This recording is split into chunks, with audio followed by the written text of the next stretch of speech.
Benjamin Franklin Gates was an American historian, cryptographer, and treasure hunter. When he was young, his grandfather John told him that Charles Carroll passed on a secret to their ancestor in 1832. A fabled national treasure was hidden in America by the Knights Templar. The clue leading to the treasure was the phrase "the secret lies with Charlotte." While Ben was convinced by the story, his skeptical father, Patrick, dismissed it as nonsense. As time went by, Ben has grown up. He still insists on treasure hunting day after day, and now he has also obtained degrees in history and mechanical engineering. He worked with his friend Riley, an investor called Ian Howe. With years of research, they finally found Charlotte's secret. It was a ship wreckage named Charlotte, but there was nothing on the ship except gunpowder. Ben took another careful look around, and found that the captain's corpse was holding a bucket. He opened the bucket, finding a delicate box containing an ivory pipe. Then he spilled blood on it, and rolled it on a white paper to print out the texts. After deciphering the mystery word by word, he soon analyzed that the treasure map would be on the back of the Declaration of Independence, but the DOI was one of the most important documents in history. The museum would never allow them to do any chemical tests on it. However, Ian, who had been engaged in illegal activities, decided to steal the Declaration of Independence. Ben was firmly opposed to this, and would not provide follow-up cooperation. Ian threatened Ben and Riley, but Ben said that there were more puzzles to be solved. Without him, Ian would never be able to obtain the treasure.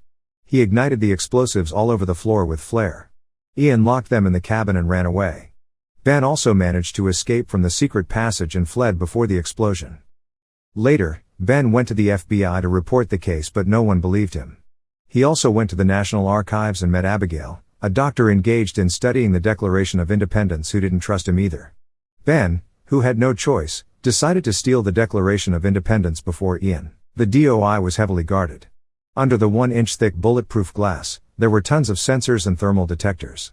As long as they were close, they would trigger the alarm. If the DOI was not displayed, then it would be directly sent and locked in a 4-foot thick steel plate. But Ben found that there was a storage room for repair and maintenance. At that time, the Declaration of Independence will be less guarded. This weekend's fest event would be the best time to start the operation. During preparation, Riley succeeded hacking into the system. Ben forged the staff's credentials and gave an antique coin coated with chemical liquid to Abigail. Then Riley pretended taking photos and triggered the thermal detector to make Abigail entering the access code and transfer the DOI to the storage room. That night, Ben entered the fest as a staff member. He quickly changed his clothes and mixed into the banquet. He approached Abigail, as normal guest, and then took the wine glass from her hand, to copy her fingerprints. Then, sneaked through the guards and opened the elevator leading to the storage room. With Riley's help, he easily gained access to the storage room.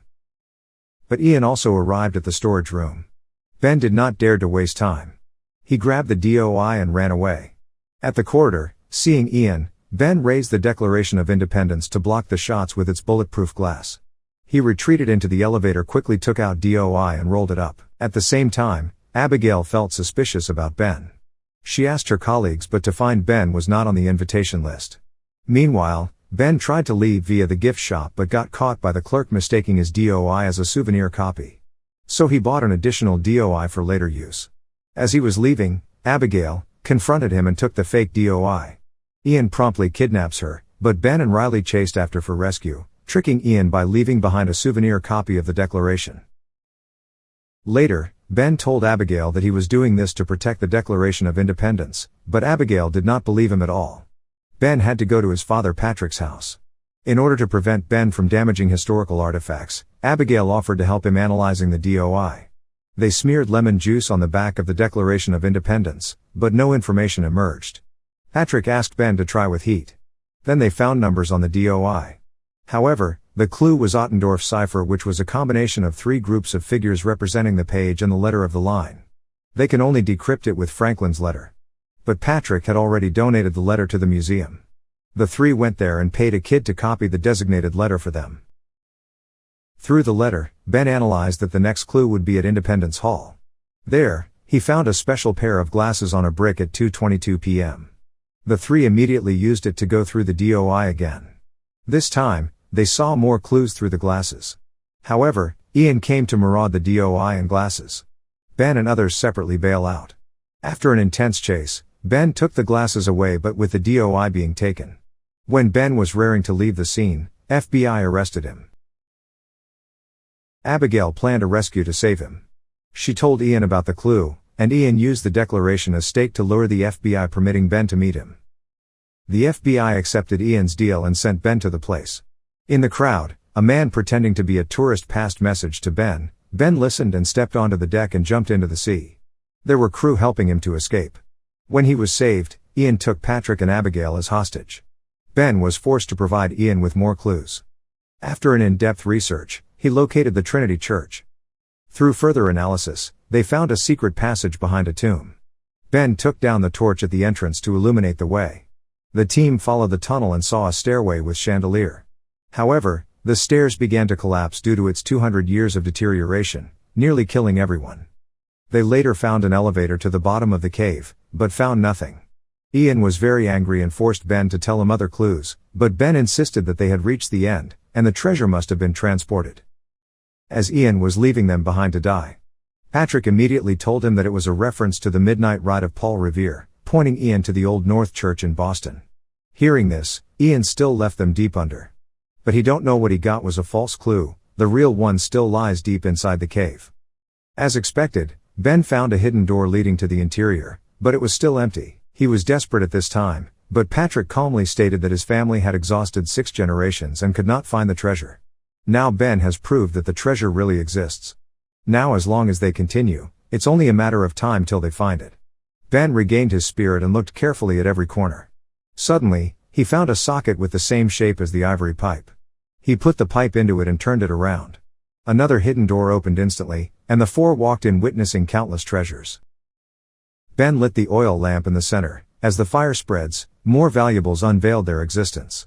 Piles of gold, ancient artifacts, priceless documents, which would worth tens of $billions. Moreover, there was an exit could take them finally back to the ground. At last, Ben returned the Declaration of Independence to the FBI, and also entrusted the treasures to the country. He just wanted his family to be credited for the honor of finding them. On the other side of the country, Ian, who arrived in Boston, was arrested by the FBI while breaking into the church. Ben refused the 10% reward given by the state of treasure. He took only 1% of it, and divided it into 2 parts, half to Riley, and half to himself and Abigail, who now has become his wife. 5 days after the end of the Civil War, 2 mysterious men approached Thomas Gates to decode a message from a diary. Thomas recognized the message as a Playfair cipher, and translated it while the 2 departed to assassinate President Abraham Lincoln. Thomas solved the puzzle. Realizing they were trying to help the Confederacy, he ripped the cipher's pages from the diary to burn them. One assassin shot Thomas and fled with the one remaining page fragment. The dying Thomas told his son the keyword for the cipher was the debt that all men pay. More than 140 years later, famed treasure hunter Ben Gates tells Thomas' story at Civilian Heroes Conference. However, a black market dealer, Mitch Wilkinson, suddenly came out and said that Ben's ancestors were actually the mastermind of the assassination of the president. The so-called treasure map was just a lie. Burning the diary was also to cover up evidence. He took out the remaining page fragment, on which the list of killers was recorded. After an on-site correlation by the museum staff, it was found that the paper in Mitch's hands was indeed from the diary. The Gates family honor was totally disdained. To prove that his ancestor was only decrypting the treasure map, Ben embarked on the treasure hunt again. He needed Abigail to help him scan for more traces on the page. But they were on the edge of breaking up. So Ben asked his old pal Riley to help him hack through the security of his former mansion. At this moment, Abigail came back with his new boyfriend Connor. Ben deliberately bumped in, left Connor in embarrassment. After negotiation, Abigail finally agreed to help him. With the spectral imaging, they finally found the hidden Playfair cipher. Now what they need was merely the keyword. Ben asked his father about the family story. Patrick soon informed him about the message, the debt that all men pay. Ben subsequently figured out that the answer would be death. Through further decryption, Ben analyzed that the clue was on the smaller Statue of Liberty in Paris. There, Riley observed the statue from every angle with a drone, and found the clue. It was a reference to the Resolute desks. One in Buckingham Palace in London, and the other in the Oval Office of White House in Washington. They headed to London right away, but at the same time, Patrick was attacked by Mitch's men who replaced his phone, so that Mitch could eavesdrop on Ben's plan. Later, Ben and Riley arrived at Buckingham Palace and acted separately. Riley hid in the bathroom to hack into the security. Ben pretended to be drunk trying to be taken to the security room. But at this moment, Abigail showed up. It turned out that Patrick had told her about the clues. Ben changed his monologue into a couple's public quarreling show. Abigail seized his intention. They successfully irritated the guards, managed to be taken into the security room. When the guards left, Riley led their way into the elevator to the Queen's office. There, they succeeded figuring out the puzzle of the drawer, and found a wooden plank hidden in the side of the desk. However, Mitch chased them right afterwards. During the chase, Ben overpassed a red light, to take a photograph of the plank with the security camera. And asked Riley to extract the photo from the police server, then threw the plank into the river. Back in America, they found that the plank was written in ancient language.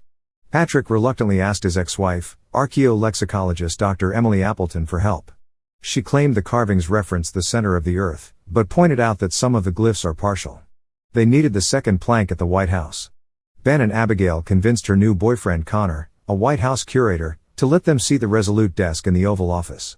Inside the office, Abigail claimed that she had just lost her earring, while Ben sneaked under the desk and discovered that the second plank has been replaced by a presidential stamp, which Riley identified as the symbol for a secret shared diary, written by presidents and containing controversial topics such as Watergate, Area 51, and the JFK assassination. Only the president had the right to read it. In order to restore the innocence of his ancestor, Ben decided to kidnap the president.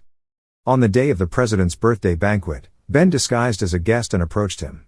He knew that the president admires George Washington, and he took out a map by George and introduced that there was a hidden underground tunnel inside the manor which attracted the president's interest. The curious president was eager to know whether the tunnel still exists. He went with Ben to explore and dismissed his guards in the tunnel. Ben guided the president into the secret tunnel step by step and smoothly opened the door. When the president entered, he immediately shut it and directly explained his intention and hoped that the president could offer him assist. He stated that if he finds the Golden City, he would attribute all the treasures to the country, so that the president would be memorized in history. The president sympathetically warned Ben that his actions, while innocently meant, will be interpreted as attempted kidnapping. But he then revealed the book was hidden in the Library of Congress. Before leaving, he also reminded Ben to look at page 47 for him. After that, Ben and his team went to the Library of Congress to find the secret book. Pursued by the FBI, Ben, Abigail, and Riley managed a brief look at the book. They found a photograph of the missing plank, and an entry by Calvin Coolidge. Ben sent the photo to Patrick. But Mitch also received this important piece of intel and kidnapped Emily. In this case, Emily hinted and messaged to Patrick so that they shall later find her. The next day, Mitch reached Mount Rushmore, but to find Ben had been waiting for him. Ben promised that he only needed to find the Golden City to prove the innocence of his ancestors, and Mitch could own all the treasures. However, Mitch had to participate alone. His subordinates must stay. Mitch thought for a moment and agreed to Ben's request. They climbed over the mountains and came to the entrance indicated in the letter.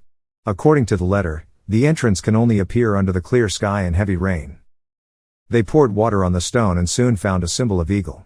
Ben extended his hand slowly into the hole and touched a switch which triggered the stones on the opposite side immediately rolling down, showing an entrance. However, upon entering, Riley snapped an old rope causing the entrance sealed. They had to move forward. Trouble didn't come alone, the team was soon separated by a trap. The trap was square in all directions. The four had to stand on each corner to keep the trap balanced. They also saw a ladder leading upwards. With an intense teamwork, helping Mitch come up first, and Ben at last, they finally made their way out of the trap. After that, the team continued their exploration and found a hall. Ben lit the oil lamp beside him. The scenarios around him were waterfalls without an exit. Following the flowing water, he rolled the wheel in the center which stopped the water and which revealed a passage downwards. The team followed the tunnel, and finally discovered the City of Gold. Patrick and Emily also made their way down here. Seeing the glittering gold city, Mitch eventually admitted that he was defiling Ben's ancestors just to find this golden city. As they were celebrating, the dam suddenly collapsed, making the water kept flooding in. They entered the drainage along the current. But someone had to stay to hold the door and let others escape. Mitch was naturally unwilling. He threatened Abigail's life to have Ben stayed. Ben had no choice. Then they turned the wheel, but just as Mitch was leaving first, the flood gushed others out and a falling stone broke the wheel, bouncing Ben to the door. Mitch was also trapped at the wheel. He knew that once he opened the door again, the current would gush Ben out, but if he put it down, no one would survive. At his last moment, Mitch shouted to Ben to tell the world that he had found the Golden City. And then he pushed the wheel with his last breath, sending Ben out. With Mitch's sacrifice, Ben and the rest returned to the surface. They were later greeted by the president, who cleared Ben's charges and granted everyone supreme honor. Ben also kept his promise, crediting Mitch for the joint discovery. After that, alone with Ben, the president asked him about the page 47 of the secret book. The National Treasure Dilogy ends here. It has been said that the third National Treasure movie will be released in 2024, but, well, who knows? So far, if you do enjoy watching the Dilogy recap, feel free to leave a like and consider to subscribe to the channel. And I will see you guys in the next one. Abyssal signing out.